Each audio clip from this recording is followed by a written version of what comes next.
Today, a ship attacked by Iran-backed Houthi rebels last month sank in the Red Sea.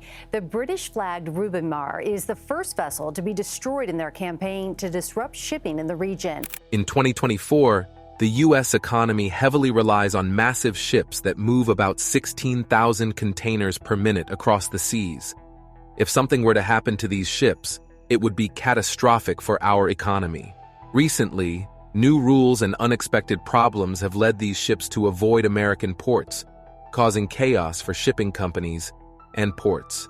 Join us as we look into the essential security measures protecting these ships and keeping our nation's economy running smoothly. Chapter 1. What's happening with the missing giants in the Red Sea?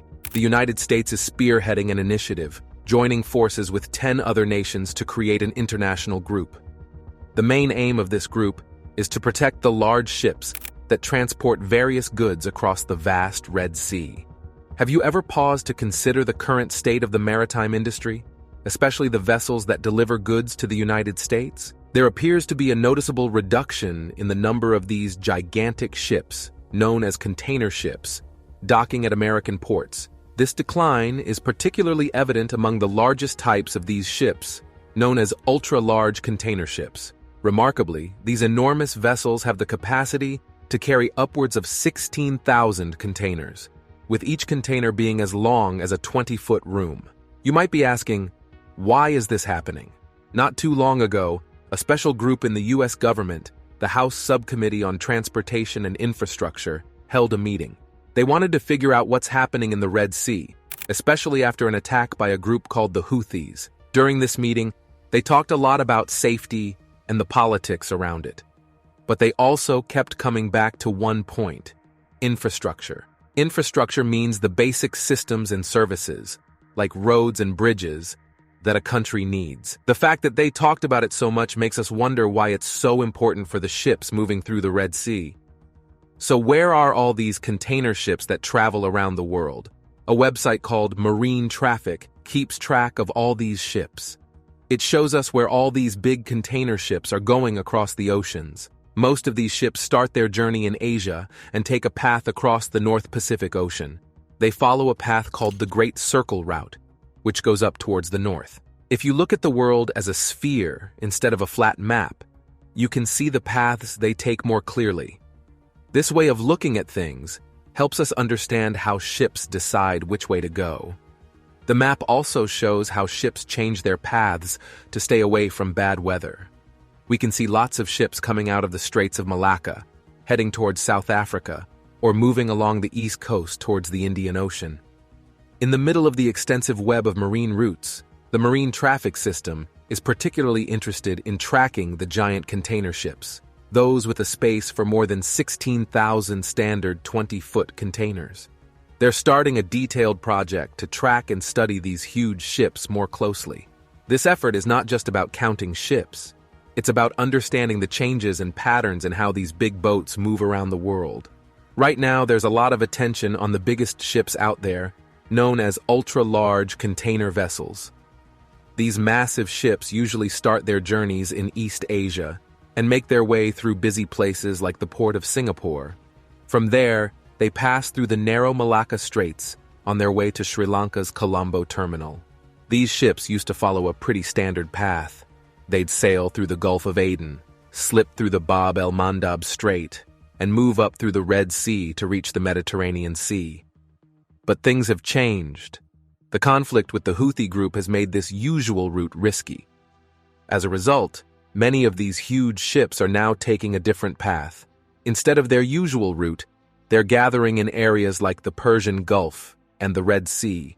Some are even trying to go around a blockade near the city of Jeddah. Now, many of these ships are taking a longer trip around the southern tip of Africa to reach their European destinations, such as Algeciras in Spain or Tangier in Morocco. There are also other new routes popping up, guiding these giant ships into different parts of the Mediterranean Sea, with stops in places like Genoa in Italy or Piraeus in Greece. An interesting point is that these huge ships are not seen as much along the coastlines of the United States anymore. This change is something that needs more looking into. The recent data from last month, January, helps us understand how the routes for shipping from Asia to Europe have changed.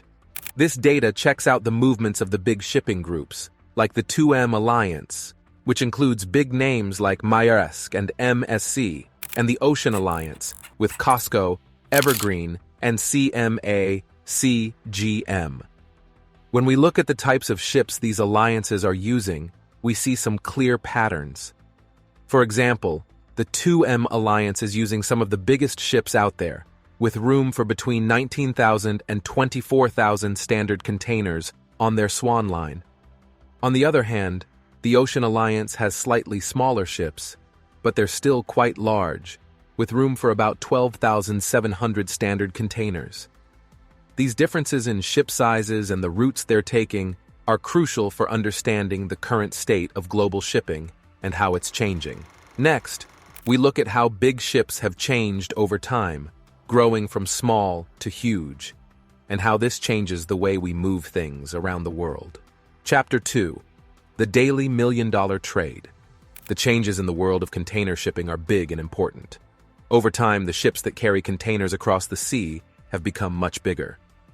This growth shows how ship travel on the ocean has changed and grown. John Paul Rodriguez is an expert on how things get moved around the world, and he talks a lot about how container shipping has changed over the years. His research looks back at how containers changed the way goods are moved around the world.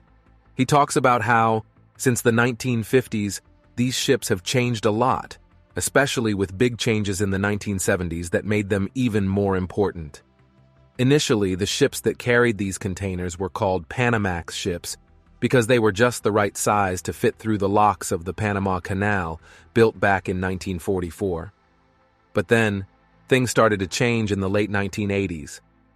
That's when new, bigger ships called Post-Panamax started appearing.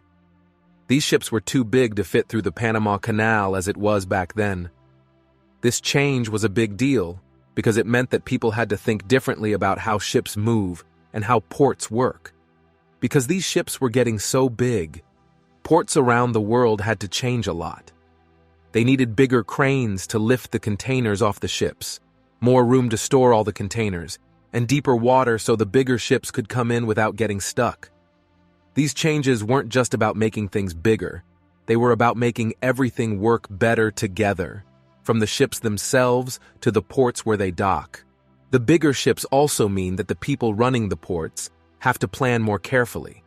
They have to make sure there's enough space for all the containers, and that the big cranes can reach high enough to unload them. Plus, because these new ships sit lower in the water than the old ones, the routes they travel might need to change too. All of these changes show how the world of moving things from place to place on the ocean keeps evolving. It's not just about the ships getting bigger. It's about the whole system changing to keep up with global trade needs. Because of this, the growth and changes in container ships are about more than just new technology. They're also driving big changes and improvements in ports all around the world. Since the early 2000s, we've seen a huge change in the shipping world with the start of the very large container ships, or VLCSs for short. These big ships can carry between 11,000 and 15,000 standard containers, which was a big step up from what was possible before. The shipping company Maersk was at the forefront of this change. They started using two new types of ships, called the E-Class, and then the even bigger Triple E-Class.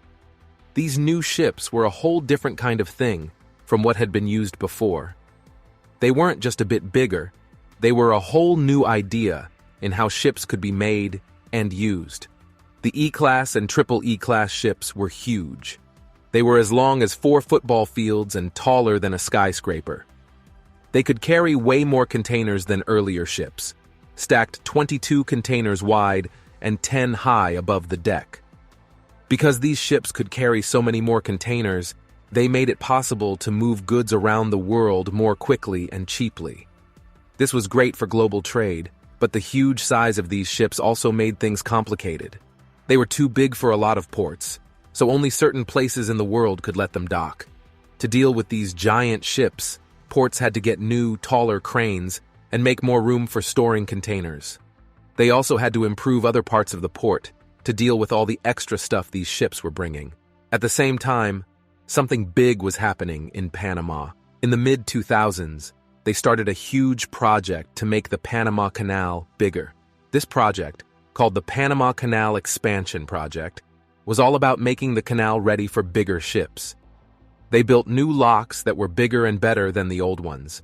This was a huge deal because it meant that bigger ships could move between the Atlantic and Pacific Oceans much easier than before. And it wasn't just the Panama Canal that was getting an upgrade. The Suez Canal, another super important waterway, was also getting bigger and better to handle these huge ships. By 2015, both canals had been updated and were ready for the new, bigger ships. This change meant that ships could take new routes around the world, making global shipping faster and more efficient. The bigger canals, like the new ships, changed the way goods move around the planet, helping to make the world's economy more connected than ever. We see how new, even bigger ships are changing travel through famous waterways, making a big splash in how we transport goods. Chapter 3. What's it like inside a ship that's packed with 18,000 containers? After they made the Panama Canal bigger, the world of shipping saw the arrival of a whole new type of ship in 2014. These are called Neo-Panamax ships. They're about 366 meters long and were made just right to go through the bigger Panama Canal. This change was a big deal for how things are moved worldwide by sea. Now the canal can handle much bigger ships than before, ones that can carry over 12,500 standard shipping containers. And some can even carry up to 15,000. But that's not where the story ends. Around the middle of the 2010s, something even bigger happened. Maersk, a big name in shipping, came out with a new kind of ship called the Triple E class. These giants can carry 18,000 containers. And when people got used to those, the shipping world got an even bigger surprise. New ships called Megabox 24s started showing up. And they're huge. They can carry between 20,000 and 24,000 containers. Imagine that. Ships that are 400 meters long and 61 meters wide, and they sit 16 meters deep in the water. These super big ships are a whole new step in how we build and use ships. But they're so big that they can't just go anywhere. Ports around the world have had to do a lot of work to be ready for them.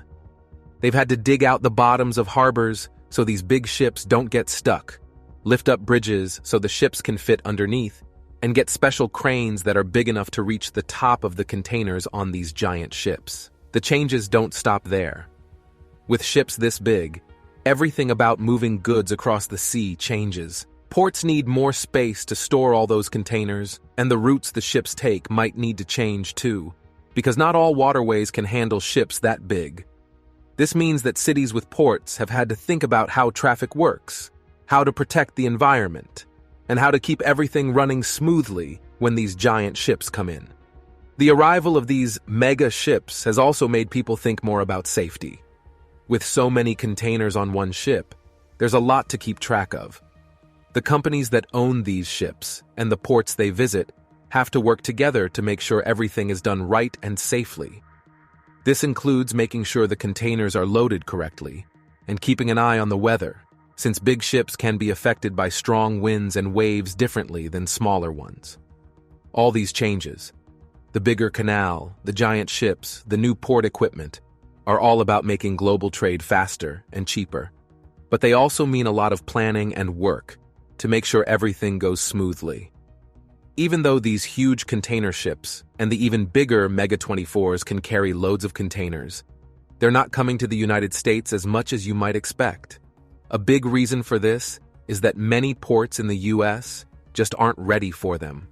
They're either not deep enough or they don't have the right kind of equipment to unload all those containers. This issue really came to light in December when a group called the Houthis started causing trouble. The Houthis started out in the 1990s as a group in northern Yemen. They were unhappy with the Yemeni government because they felt their Zaidi Shia community wasn't getting a fair deal. At first, they just wanted more say in their local area. But over time, more and more people who were also unhappy for different reasons joined them. By 2014, they had gotten so strong that they took over Yemen's capital, Sana'a, and kicked out the government. This caused a really big and messy fight. Countries nearby, like Saudi Arabia, were worried about what this meant for them, especially because they thought Iran was involved. So they started fighting against the Houthis to try to put the old government back in power. This fight made life very hard for regular people in Yemen and messed up a lot of things, including how ships move around the world. Because the Houthis took over parts of Yemen that are near important sea paths, ships that usually went through the Red Sea and the Suez Canal started taking different routes to stay safe. This change shook up the usual ways that ships move and made it hard for the people who plan these trips. Back in the US, the problem with the ports is a big deal. Big ports like New York, Savannah, and Houston need to dig their waterways deeper and update their equipment to handle these giant ships. Some places have started making changes so they can fit the slightly smaller Neo-Panamax ships, but there's still a lot more work to do. The big shipping companies like Maersk and others from all over the world really care about this. They want to make sure that the US ports can handle big ships because it's good for their business. They're all for spending more money to make the ports better. This would mean the ports could take in bigger ships and more goods, which is something these big companies and a lot of other businesses would benefit from. So, this whole situation shows how everything is connected. Problems far away, like the fight in Yemen, can affect how goods move around the world. And big ships needing special ports can change how countries like the US spend their money on things like digging deeper harbors and buying bigger cranes. Then, we turn our eyes to America's ports and see why they need to catch up to handle these giant ships and keep up with global trade. Chapter 4. Docking Titans. How Maersk aims to transform US ports. Maersk, among the world's biggest companies for moving containers on ships, is pushing for better port setups in the United States. They're a huge company with ships going all over the planet, and they need ports to work smoothly so they can get goods from one country to another without a hitch. Other big shipping companies like Mediterranean Shipping are in the same boat. They all see how important it is to put money into making ports better if they want to stay ahead in the worldwide shipping game. Upgrading the ports in the US isn't just about digging the harbors deeper so bigger ships can fit. It's also about making bridges higher so these giant ships can get through, and making the places where they unload and load containers more up to date. This means getting better equipment and technology so they can move goods faster and more efficiently. But it's not just about the water and the docks. It's also about making sure that once the goods are off the ship, they can get to where they need to go easily. This means investing in better roads and railways leading away from the ports. Improving ports in the US is super important for a bunch of reasons. First off, it helps goods move around more easily, which is good for businesses and consumers alike. But it's also about keeping up with the rest of the world. Other countries are making their ports better, so the US needs to do the same to stay competitive. Plus, better ports can lead to more trade and investment, which can create jobs and help the economy grow, especially in cities where the ports are located. So there's a big need for a well-thought-out, ongoing plan to prepare US ports for today and tomorrow's big ships. This isn't something that can be done overnight. It needs a lot of planning, money, and work. But the payoff can be huge in terms of more trade, more jobs, and a stronger economy. In addition to all this, there's an interesting process related to port operations known as a water shuttle.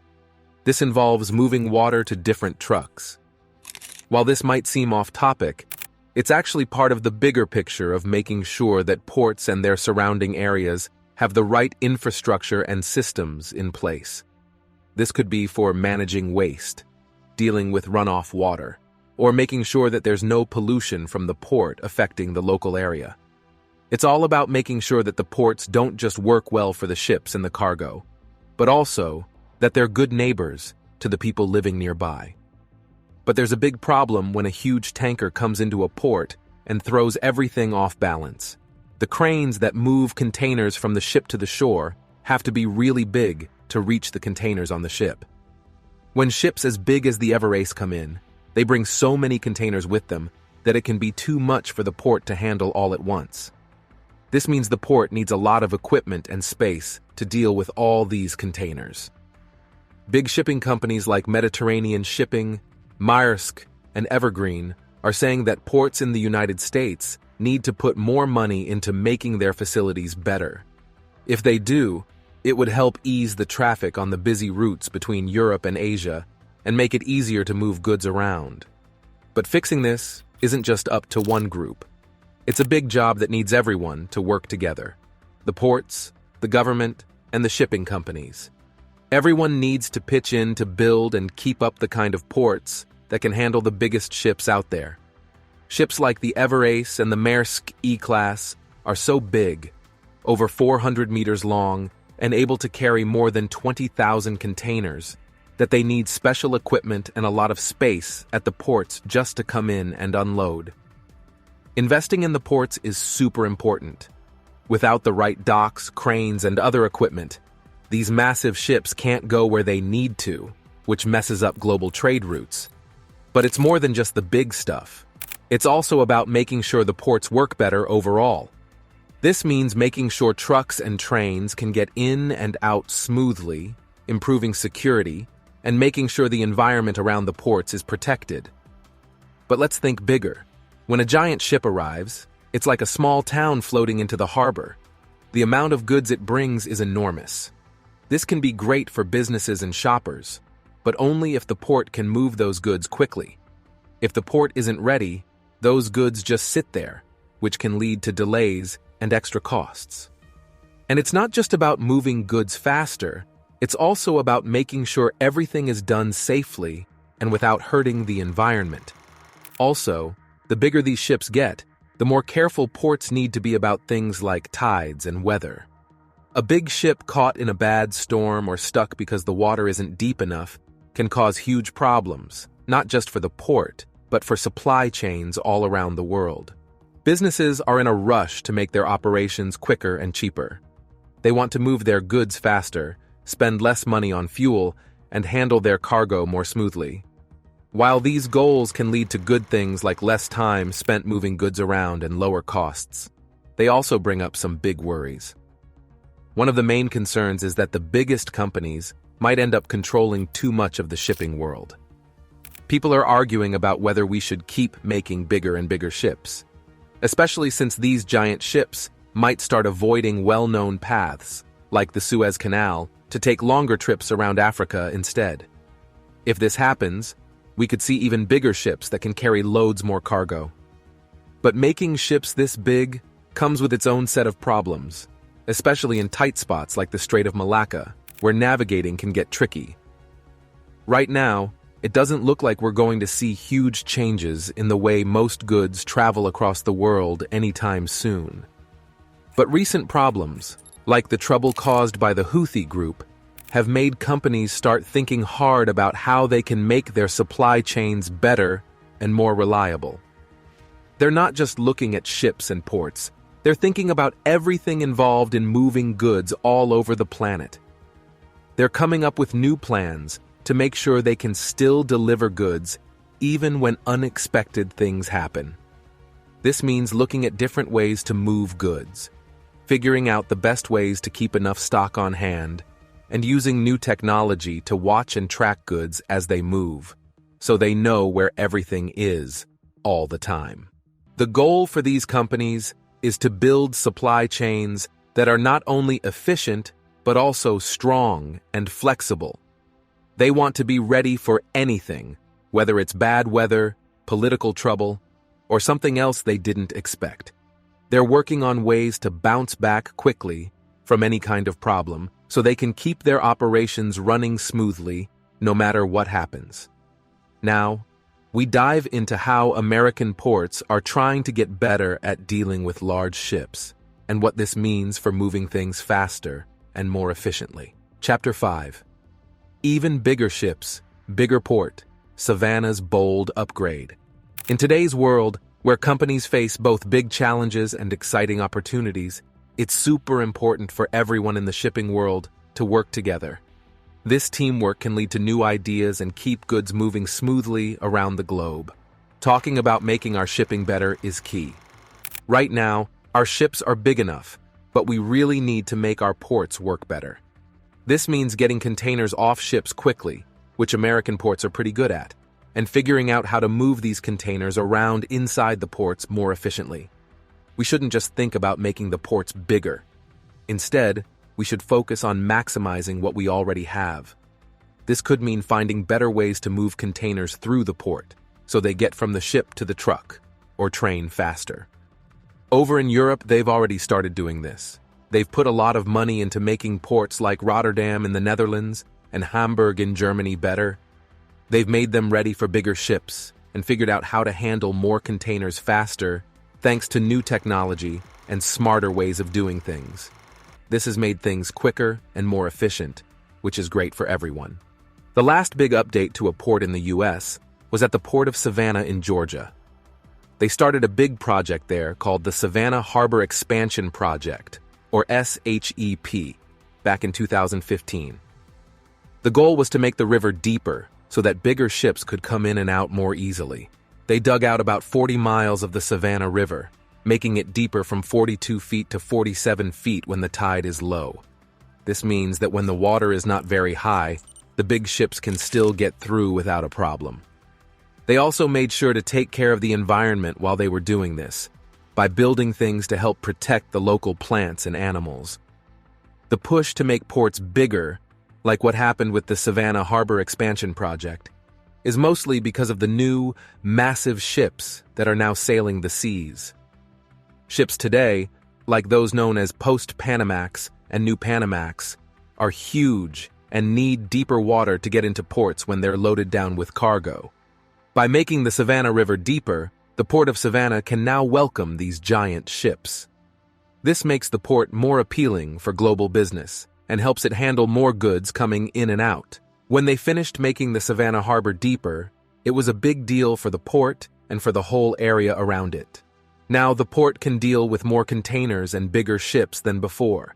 This means more goods can come in and out, which is great for businesses and the economy. The bigger port can now offer more jobs to people, not just in shipping, but also in fields related to moving and storing goods, like logistics, running warehouses, and spreading out goods to different places. This bigger port has also made the area a key spot for international trade, especially along the east coast of the United States. Now that it can handle larger ships more easily, the Port of Savannah is an important part of the worldwide trading system. It's become a crucial point for moving goods efficiently and reliably, which is what companies look for when they decide where to send their products. But the impact goes beyond just moving cargo. With the ability to handle more business, the port can help the local economy grow in big ways. It's not just about the jobs directly at the port, it's also about all the other businesses that will grow because they're connected to what the port does. This includes companies that make things, those that help move things from one place to another, and all the stores and services that will grow because more people are working and have money to spend. The recent expansion at the Port of Savannah is a big deal for America's port system. It shows how important it is to keep improving our ports so they can keep up with the rest of the world and help our economy grow. Just like the Port of Savannah, other places around the world, like the Middle East and Asia, are also making their ports bigger and better. For example, Dubai's Jebel Ali port and the Port of Singapore have made huge changes to handle bigger ships and more cargo, making everything run smoother and faster. Spreading out the work among different ports is a smart move. This way, we can avoid too many ships waiting at one port, slowing everything down. By having a bunch of ports that work together, we can ensure big ships can unload their cargo quickly and move on. This helps prevent backups and keeps goods moving to where they need to go. So, instead of just making a couple of big ports even bigger, it might be better to improve many ports all over the place. This way, we can create a strong network of ports that can handle all kinds of ships and cargo. This network would help us keep up with the growing needs of shipping stuff worldwide. Is the shift in ultra-large container vessel routes just a temporary error? Or is there a deeper, perhaps even global recalibration at play? Share your thoughts, and don't forget to like and subscribe for more insights into the changing tides of global trade.